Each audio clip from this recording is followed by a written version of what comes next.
আসসালামু আলাইকুম রহমতুল্লাহ। সম্মানিত দিনী ভাই ও বোনেরা, আজকে আবারও একটা নতুন ভিডিও নিয়ে আপনাদের সামনে হাজির হয়ে গেলাম।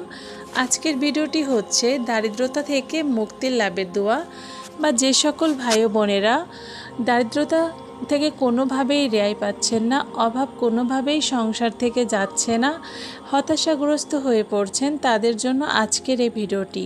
তো যে সকল ভাই ও বোনেরা আমার চ্যানেলটির নতুন সদস্য, অবশ্যই চ্যানেলটির একটা সাবস্ক্রাইব করে দিবেন, ভালো লাগলে লাইক করবেন এবং এই দোয়া ও আমলটি অন্যর সাথে শেয়ার করবেন।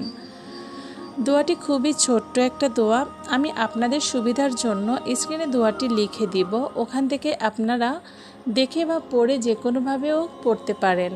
দোয়াটি চলুন আগে জেনে নেই, ভিডিওটি মনোযোগ সহকারে দেখবেন, ইনশাল্লাহ আপনাদের কাজে আসবে।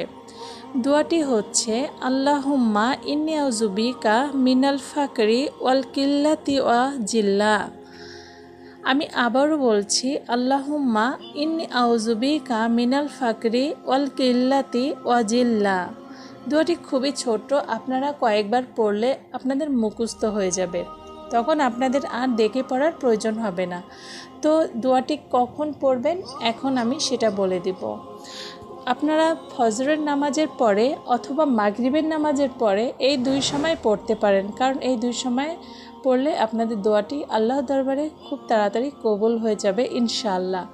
এই দোয়াটি কিন্তু খুবই পরীক্ষিত একটা দোয়া, বিশ্বাসের সহিত ইখলাসের সহিত যদি আপনারা এই দোয়াটি আমল করতে পারেন, ইনশাআল্লাহ আপনাদের অভাব দূর হবে এবং দারিদ্রতা থেকে রেহাই পাবেন। তো আপনাদের সুবিধার জন্য আমি দোয়াটি স্ক্রিনে দিয়ে দিয়েছি, ওখান থেকে আপনারা দেখে বা পড়েও নিতে পারেন। আপনাদের কেমন লাগছে ভিডিওটি অবশ্যই আমাকে জানাবেন এবং আপনাদের যদি ভালো লাগে থাকে অবশ্যই আমার চ্যানেলটির সাথে থাকবেন। আজকের ভিডিওটি এই পর্যন্তই। খোদা হাফেজ।